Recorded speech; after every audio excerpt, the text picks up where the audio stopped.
हनुमान बेनीवाल जो आप बता रहे हैं वो उनको न्याय योद्धा के नाम से जाना जाएगा कि अगर ये रिको नहीं हटा तो आंदोलन करना ही छोड़ दूंगा। हिंदू धर्म में कोई भी शरीर पूरा करता है और उसके फूल जो हैं हरिद्वार हम लेके जाते हैं, ठीक इसी तरीके से दादू संप्रदाय के जो फूल हैं वो इसी जगह आते हैं। जिस गौ माता के खातिर इन्होंने जगह जगह वोट मांगे जाकर के और संतों के साथ में इन लोगों ने धोखा कर दिया। इन लोगों के तो जो और ये पार्टियां हैं इनके तो खसम कई हैं, कई खसमों से इनको पूछना पड़ता है कि ये काम कांग्रेस दर दर भटक रही है ना, ठीक इसी तरीके से ये भी एक दिन दर दर भटकेंगे।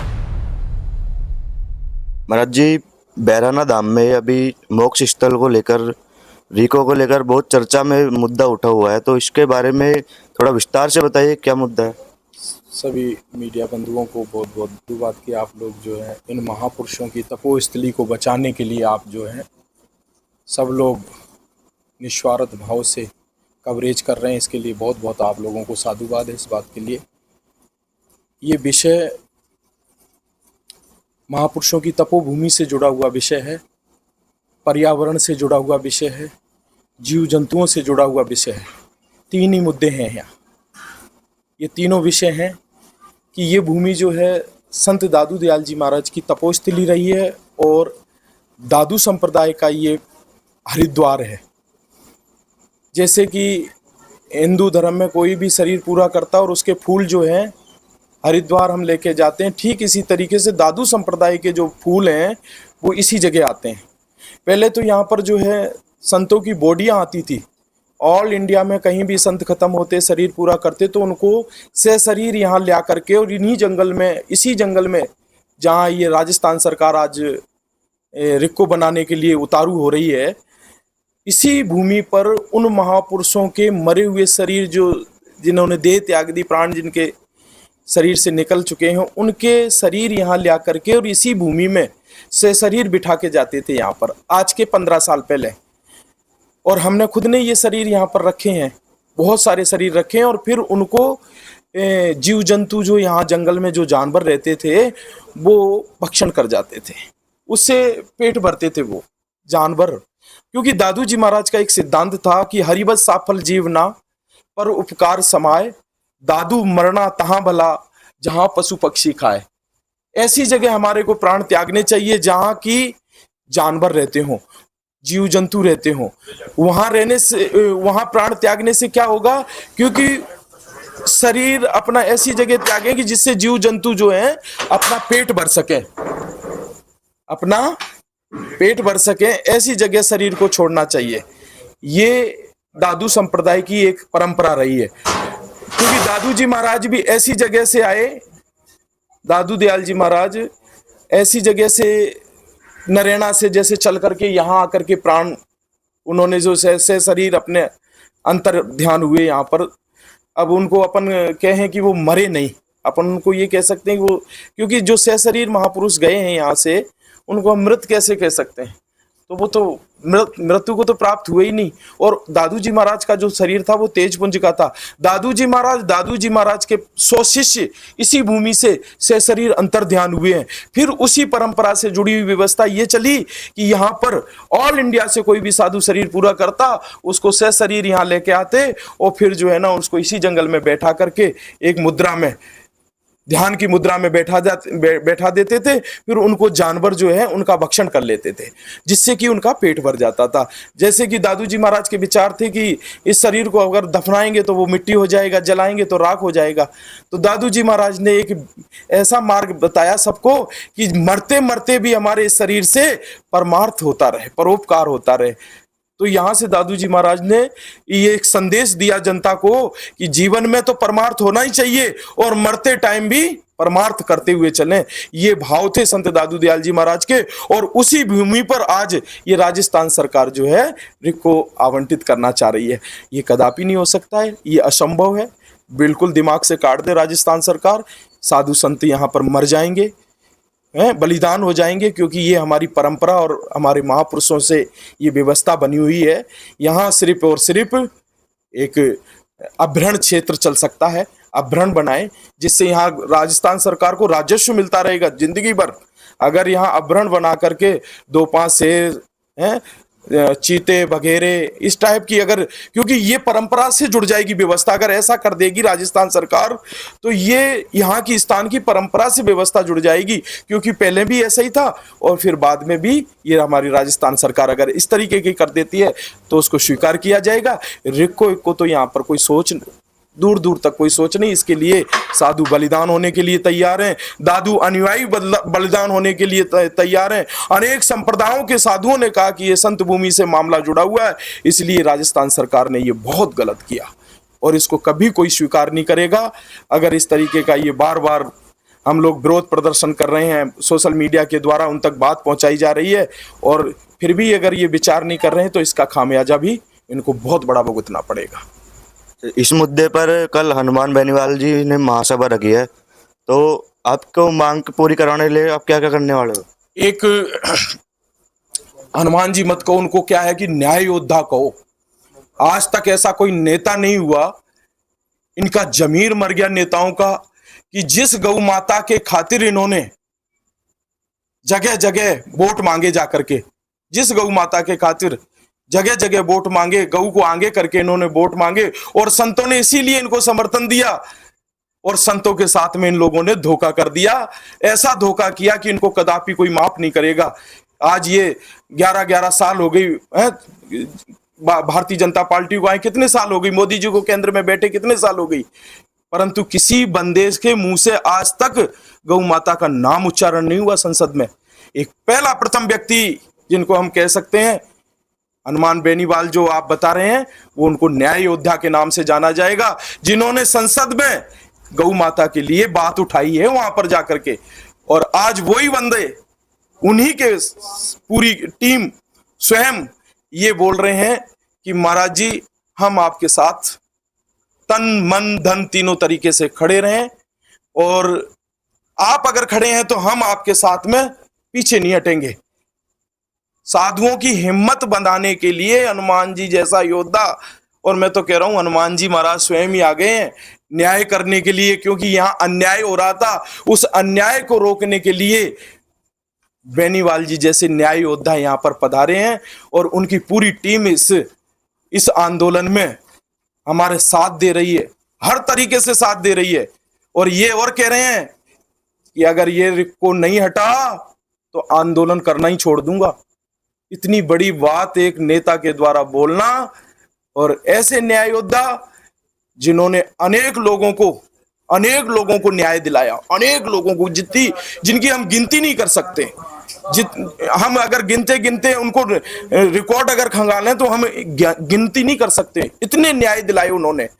वही आज संतों के लिए, इस गौ माता के लिए, इन जीव जंतुओं के लिए, इस पर्यावरण के लिए साधुओं के साथ में एक प्रथम व्यक्ति। ऐसे तो आते हैं 5 मिनट के लिए भाषण दे करके, बहुत सारे आ रहे हैं जा रहे हैं, कांग्रेस के भी आए हैं, भारतीय जनता पार्टी के भी आए, परंतु इस तरीके की बात बोलना, इन लोगों के तो जो और ये पार्टियां हैं इनके तो खसम कई खसमों से इनको पूछना पड़ता है कि ये काम, पर इनको ये समझ में नहीं आ रही कि सत्य काम के लिए भी पूछने की जरूरत थोड़ी होती है। जो अच्छा काम है, जनहितार्थ है, परोपकार है, परमार्थ है जिसमें, तो उस बात के लिए कोई पूछने की आवश्यकता पड़ती है किसी से।